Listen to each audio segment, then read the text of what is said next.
Everybody know about that boy Jimmy G. You know, Jimmy Garoppolo, the quarterback for the 49ers. Well, I don't think he's a quarterback for the 49ers no more. I don't know, man. I I haven't been paying attention to football lately and shit. But let's see how his career got ruined. Because I guess he was supposed to be that guy. And I guess he's not the guy that everybody thought he was going to be and shit. So let's figure out where he went wrong. Just a few seasons, Jimmy Garoppolo went from a Super Bowl to unwanted. Teammates were literally calling for him to be benched. But the quarterback's dramatic decline is more complicated than you think. To truly understand what happened, we're gonna have to go back to his high school days, where Jimmy was far from a star. As a sophomore, he got the chance to play on varsity, but as a linebacker, not a QB. When he finally took over as the team's starting quarterback his junior year, he didn't really play well. He wasn't drawing the attention of any college programs either. The summer before his senior year, Jimmy knew he would have to work his butt off to get a college offer. So he started training with quarterback coach Jeff Christensen, who had worked with dozens of top recruits and NFL QBs. The extra work paid off, and Jimmy looked like a much improved player his senior year. However, there was a problem. Garoppolo had only passed for 3,000 yards and 25 touchdowns in his entire high school career. And in his final game, a playoff game, he threw 4 interceptions. Jimmy was just a 2-star. Damn, so he was never that guy. I thought he was that guy. He was that guy at one point, wasn't he? I remember Jimmy Garoppolo being that guy at some point, man.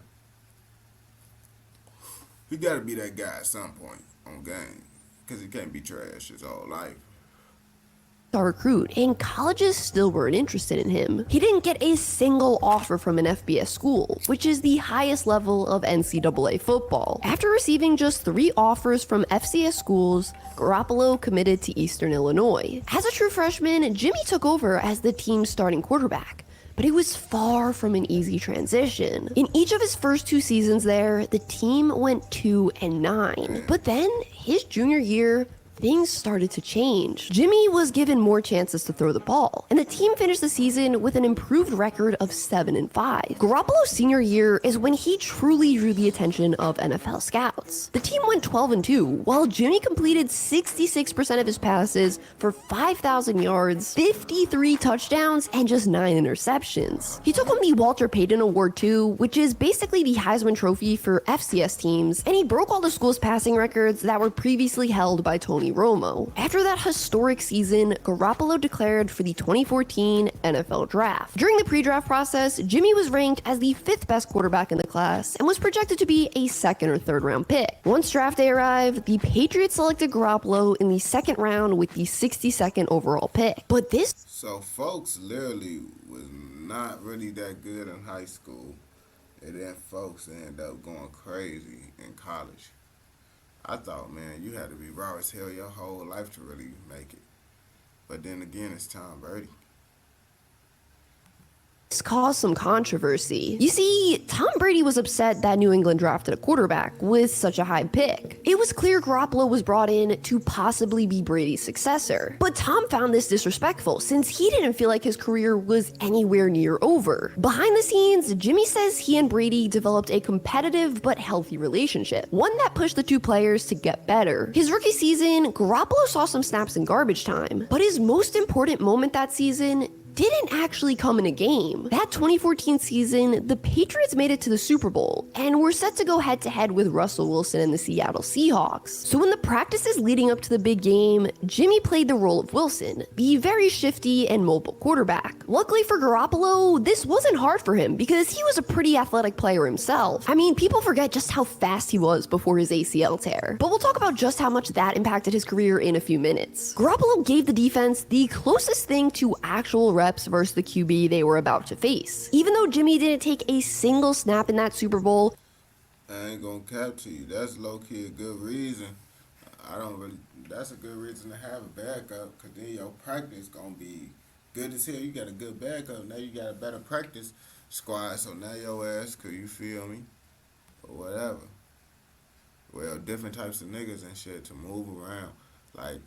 Cause lots of motherfuckers don't got, you feel me? You going against different quarterbacks, so you can put different niggas in to train against them. I'm high as hell. He played a big part in the team getting the win. Jimmy G's second year in the league went much like his first. He didn't see the field unless he was replacing Brady late in a blowout victory. But then, something unexpected happened before his third pro season. Tom Brady was suspended for the first 4 games of 2016 as punishment for Deflategate. As a result, Jimmy would be the team's starting QB for those games. In his first ever NFL start, on Sunday Night Football no less, Garoppolo impressed. Without Rob Gronkowski and behind an offensive line that was a mess, Jimmy completed 72% of his passes for 264 yards and 1 touchdown in a Pats victory. The next week versus the Dolphins, he really wowed, completing a nice 69% of his passes for 232 yards and 3 touchdowns. I mean, just look at how fast his release was. That ball is popping out of his hand. I did a video on Tim Tebow recently, and just look at how different those 2 releases are. But unfortunately, in this game versus the Dolphins, things took a turn for the worse. After a big hit, Jimmy was forced to exit early with an injury. It turned out to be an AC joint sprain, which kept him sidelined till Brady's return. His time as a starter was Damn, you see, I ain't gonna cap them injuries really be fucking niggas up, man, cause there's so many niggas that could have been really legends, but then they body just couldn't keep up with their skills, you feel me? Like, they raw as hell, but their body just can't handle all that shit, man, so they end up getting fucked up. short, but it impressed many around the league. Even though Jimmy didn't get any more meaningful snaps that season, he did add a second Super Bowl ring to his collection. During the offseason, trade rumors were swirling about Garoppolo. Teams saw the potential he had, and many hoped he could be their franchise QB. During the first round of the 2017 draft, the Browns actually called the Patriots to see if they could work out a deal for the quarterback. New England declined, and Jimmy was their backup to start the season. However, on October 30th, 2017, the Patriots traded Garoppolo to the 49ers for a second-round pick. At the time of the trade, the 49ers were 0-8. Yeah, it was basically November and they hadn't won a game yet. But Jimmy couldn't start immediately. He needed to learn a whole new playbook. On December 3rd, Garoppolo finally made his first start for the Niners. With just over 3 minutes left, San Fran found themselves at their own 30, down 2. Jimmy then led the team all the way down to the Bears 3, where they hit the game-winning field goal with just seconds left. This was only the second win of the year for the 49ers. The following week, Jimmy continued to put the team on his back and passed for over 300 yards in a win versus the Texans. After that, in a matchup with the Titans, the 49ers were down 1 at their own 32 with just under a minute to play. And yes, I know everyone's gonna make fun of the way I say Titans. I know it sounds like tight ends. I don't know why I can't enunciate the word Titans. Yet again, Jimmy led his new team down the field to set up the game-winning field goal with I mean, ain't she just said it right. She just said it right, Titans. She just said that shit right, didn't she? She just said Titans. Okay. seconds left. Garoppolo completed 72% of his passes for 381 yards, 1 touchdown, and no turnovers in that one. In the 5 games Jimmy started for the 49ers that season, the team won every single one of them. After that season, San Francisco gave him a 5-year contract extension that paid him more money per year than any other player in the league. Entering 2018, expectations were sky high for Jimmy. I mean, the guy hadn't lost a game he started yet, going all the way back to his days in New England. However, in the first game of that season, Garoppolo and the 49ers got a reality check. In a Week 1 loss versus the Vikings, Jimmy completed just 45% of his passes for 261 yards, 1 touchdown, and 3 interceptions. He and the 49ers bounced back the following game, but in Week 3, Garoppolo's career changed forever. As he ran down the sideline, he tried to cut back to avoid the tackle. Except, when he planted his leg, it was clear something had gone wrong. It turned out to be a torn ACL. That shit happened to me, bro. Bro, I was playing motherfucking football, bro. I did that shit. Slipped, fucked up. I fucked up both my knees. I ain't gonna cap. One time playing basketball, the other time playing football, bro. Like, my knees is still bad to this day, bro. Like, I ain't gonna cap to you. That shit really fuck a motherfucker up. That's why I know I can't even move how I used to move ever since I messed up my knee. which meant his season was over. This was a pivotal moment in Garoppolo's career. The way he played changed after this injury, but it doesn't become obvious till about 2 seasons later. Garoppolo was fully recovered and ready to go for the start of 2019. The 49ers kicked off that season by winning 8 straight games. During that win streak, Jimmy completed 70% of his passes for 1,800 yards, 13 touchdowns, and 7 interceptions. After losing their first game of the season in Week 10, San Francisco found themselves down 16-0 in the second quarter of a Week 11 game versus the Cardinals. All of a sudden, it seemed like everything was falling apart. The 49ers didn't look like the team that started the season 8-0. But then, Jimmy put together one of the best performances of his career thus far. He completed 75% of his passes for 424 yards and 4 touchdowns. San Francisco went on to win that one 36-26. Garoppolo finished the regular season with 3,900 passing yards, 27 touchdowns, and 13 interceptions. The team went 13-3 and were the 1 seed in the NFC heading into the playoffs. In his first ever playoff game, Garoppolo completed 11 of his 19 passes for 131 yards, 1 touchdown, and 1 interception. In the NFC Championship game, Jimmy was asked to do even less. It might have been because he tweaked his knee in the first quarter, but most likely it was because the Packers couldn't do anything to stop the run. I ain't gonna cap to you. It seemed like the 49ers low-key always be having slight decent quarterbacks and shit. Ever since Jimmy Garoppolo, it's just like, you know, cause they got Brock Purdy, and you feel me, his ass thorough, you feel me? Like, I ain't gonna cap to you, 49ers always been low-key a decent team from when I've been alive. They always been kind of a decent team.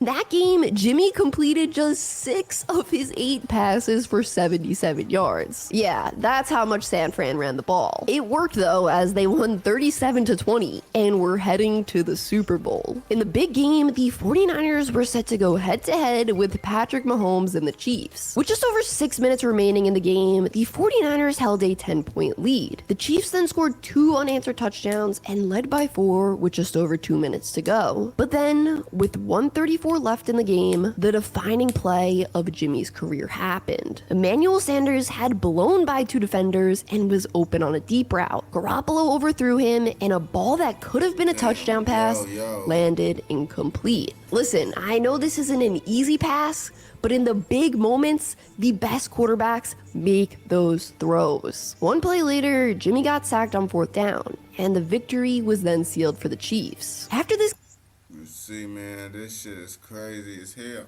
Cause it's like, bro, that one play, you could have made y'all win the Super Bowl, bro. But you wanna overthrow shit, gang. I know they didn't like your ass at all, bro. Like, I ain't gonna come, gang. You can't be overthrowing shit, Brody. You can't be doing shit like that. Watch it. I'll check it out.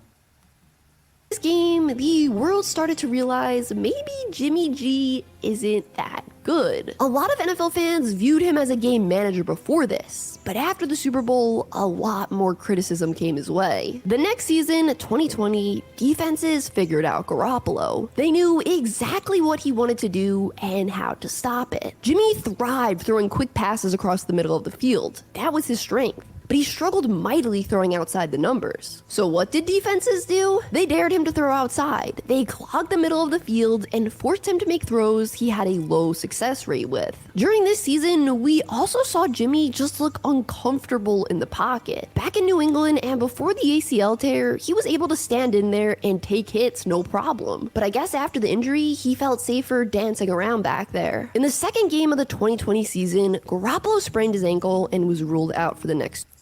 I ain't gonna cap to you, man. When you get them injuries, man, you just start doing certain shit, bro. I don't know. It's just something that you start moving different, man. It's just things that wasn't a habit become a habit after you get an injury. 2 weeks. When he returned in week 5, he only completed 7 of his 17 passes for 77 yards and 2 interceptions. That was just in the first half, by the way. They benched him for the final 2 quarters of the game. Post-game, head coach Kyle Shanahan said he benched Jimmy because he felt he wasn't fully recovered, and he actually turned out to be right. Garoppolo played in the team's next 3 games, but in the fourth quarter of a Week 8 matchup with the Seahawks, he re-sprained his ankle. The sprain was so serious that it kept him out for the remainder of the season. During the offseason, the 49ers let us all know they were ready to move on from Jimmy G. They sent 3 first-round picks to the Dolphins to move up to the number 3 spot in the draft. Why did they do this? To draft a quarterback. The 2021 draft was supposed to be, keyword supposed to be, one of the best quarterback draft classes in a long time. With that pick, the 49ers drafted Trey Lance. Lance was young and needed to develop, so Garoppolo was named the 49ers starter to open the 2021 season. San Fran started the season 2-2, but then Jimmy was sidelined for the team's Week 5 game after suffering a calf injury. After returning to the field in Week 7, he was ruled out yet again in Week 17 thanks to a broken bone and torn ligament in his throwing. I ain't gonna cap to you, man. You just gotta hang that shit up, bro. You getting too many injuries like that. Like, sometimes, bro, you just gotta accept the fact that your body just can't keep up with that shit at the professional level, bro. Yeah, I know you want to do it, but some people just can't do that shit. Their body won't allow. And you see, your body is one of those. Hand's thumb. The 49ers finished the season 10-7 and were heading back to the playoffs. But this time around, Jimmy didn't play well at all. He had his best performance of that postseason in the wild card game versus the Cowboys, where he completed 64% of his passes for 172 yards, no touchdowns, and an interception. The next game, a divisional round matchup versus Green Bay, he was even worse. In that one, he completed just 57% of his passes for 131 yards, no touchdowns, and another interception. But the 49ers were still able to pull off the big upset victory in that game thanks to an outstanding performance by their defense. So the 49ers were somehow headed back to the NFC Championship game. This time around, they were set to play their division rival, the Rams, who they had already beat twice during the regular season. Well, with about a minute remaining, the 49ers were down 3. And then Jimmy threw this magnificent interception to cement the L. It was looking like that would be the final play we saw from Garoppolo in a Niners uniform, as Lance was expected to be the starter in 2022. San Francisco had serious trade talks with multiple teams about Jimmy, but once they found out he was undergoing surgery on his shoulder that offseason, they were no longer interested. So the 49ers opted to keep Garoppolo and make him Lance's backup. However, in week 2, things took another unexpected turn. Lance went down with a season-ending injury, and all of a sudden, Garoppolo was back under center. Jimmy then proceeded to play some of his best football in a very long time. This shit crazy, bro. So it's just injuries back to back to back.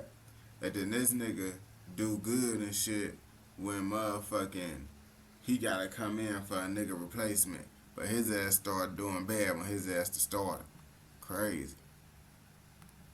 In his first 10 games as a starter, he completed 67% of his passes for 2,200 yards, 15 touchdowns, and just 4 interceptions. Dang. Turnovers had been a big problem for Garoppolo throughout his career, and now he seemed to finally have a handle on them. But then, in the midst of a 4-game win streak, it all came crashing down. In the first quarter of a game versus the Dolphins, Jimmy got sacked and broke his foot. That was it. His season was over, and the 49ers just continued to win without him. Following that season, Garoppolo was a free agent. He left the 49ers, who would now be starting Brock Purdy at QB, and signed a 3-year deal with the Raiders. There, he reunited with his Patriots offensive coordinator, Josh McDaniels, who was now the team's head coach. Things got off to a rocky start for Garoppolo in Vegas. He started the season 1-2, then missed the team's 4th game of the year with a concussion. Then 2 weeks later, he injured his back back and had to be taken to the hospital. Luckily, he avoided a serious injury and only missed one game. But then, things went south fast. In his first game back, he completed just 47% of his passes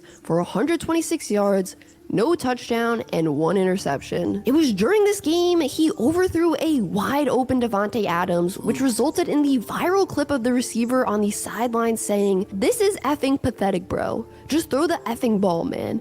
I'm tired of this effing BS." After this loss, the Raiders were 3-5, and head coach Josh McDaniels was fired the very next day. Less than 24 hours later, interim head coach Antonio Pierce benched Garoppolo. It was a move Davante Adams signed off on. Rookie Aiden O'Connell was the team's starting quarterback going forward. Benching Jimmy G made sense though. Despite missing 2 games, he led the league in interceptions at that point in the season. That offseason, the Raiders released Jimmy. He then signed with the Rams to be Stafford's backup this upcoming year. Well, after the first 2 games, because he was just suspended for violating the league's PED policy. The thing with Jimmy Garoppolo is, he was a game manager. He was a QB you would win with, but not because of. He had the success he did in San Francisco because Kyle Shanahan's system didn't ask him to do much. And when it did its best to scheme open throws that he was good at. Also, like I mentioned earlier, all those injuries really did affect him. You saw him lose some confidence and command out there on top of the physical stuff he lost too. If you want to learn the backstory of the guy that replaced